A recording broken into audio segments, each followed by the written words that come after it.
মানুষ তোমাকে দেখে জ্বলে একদম কালো হয়ে যাবে। বাস তুমি খালি এই কয়টা কথা তুমি মেনে চলো। নাম্বার 1, তুমি কথায় কথায় হাসি মজাক বন্ধ করে দাও, তুমি কোনো জোকার নও। নাম্বার 2, তুমি বেসম্মানের মতো করে তোমার মূল্যবান সময়গুলো নষ্ট না করে তুমি তোমার লাইফ নিয়ে সিরিয়াস হয়ে যাও। নাম্বার 3, তুমি কোনো মানুষের কাছ থেকে তারিফের আশা করো না, তুমি তোমার কাম তুমি চুপচাপ করো। নাম্বার 4, তুমিও কোনো মানুষের থেকে কম নও, তুমি নিজেকে স্পেশাল মনে করো। আর হ্যাঁ, ভিডিও ভালো লাগলে তুমি আমাকে ফলো করতে পারো। তা পেতে হলে তোমাকে 6টি জিনিস ত্যাগ করতে হবে। নাম্বার 1, তোমাকে কঠিন পরিশ্রম করতে হবে, গায়ের ঘাম মাটিতে ফেলতে হবে, নয়তো তুমি কোনোদিনও বড় জিনিস করতে পারবে না। নাম্বার 2, তোমার যদি বাজে অভ্যাস থাকে তাড়াতাড়ি ছেড়ে দাও, নয়তো ভালো জিনিসের হাত থেকে তুমি দূরে সরে যাবে। নাম্বার 3, তোমাকে কঠিন পরিস্থিতির সম্মুখীন হতে হবে, কারণ সফলতার রাস্তা এত সোজা নয়। নাম্বার 4, তোমার কামে তোমাকে পুরো ভরসা রাখতে হবে, নয়তো লোকজন তোমাকে ভরসা করা ছেড়ে দিবে।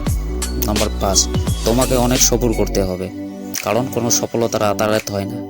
নাম্বার 6, তোমার একটা গোল সেট করতে হবে, আর তোমার কামে তোমাকে অনেক ফোকাস করতে হবে, না হলে তুমি কোনোদিনও সাকসেস সিঁড়িতে পা দিতে পারবে। তুমি কি একলা থাকতে ভয় পাও? তাহলে শোনো, একলাই থাকা কি কি ফায়দা হয়। নাম্বার 1, একলাই থাকা মানুষ কারো ভরসায় থাকে না, সে ভালো করেই জানে যে যা কিছু করতে হবে আমাকেই করতে হবে। নাম্বার 2, তুমি একলাই যদি থাকো খারাপ দোস্তর হাত থেকে বেঁচে যাবে, তুমি নিজেকে নিজে ভালো জানতে পারবে। নাম্বার 3, তুমি যদি একলাই থাকো তোমার কাম কাজে মন বসবে। নাম্বার 5, তুমি যদি একলাই থাকো আপনার ভাবনা চিন্তাগুলো সব পজিটিভ হবে, কারণ নেগেটিভ বুদ্ধি দেওয়ার মতো তোর বন্ধু থাকবে না। তুমি কি সুখী হতে চাও? তাহলে রাত জেগে মোবাইল স্ক্রল করা বন্ধ করে দাও আর তাড়াতাড়ি ঘুমিয়ে যাও।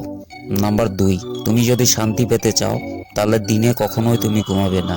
নাম্বার 3, তুমি যদি সম্মানীয় ব্যক্তিজনের মধ্যে হতে চাও তাহলে কারো বদনাম কারো কাছে তুমি বলবে না। নাম্বার 3, তুমি যদি ভালোবাসা পেতে চাও তাহলে নিজের আপনজনকে তুমি কখনোই কষ্ট দিবে না।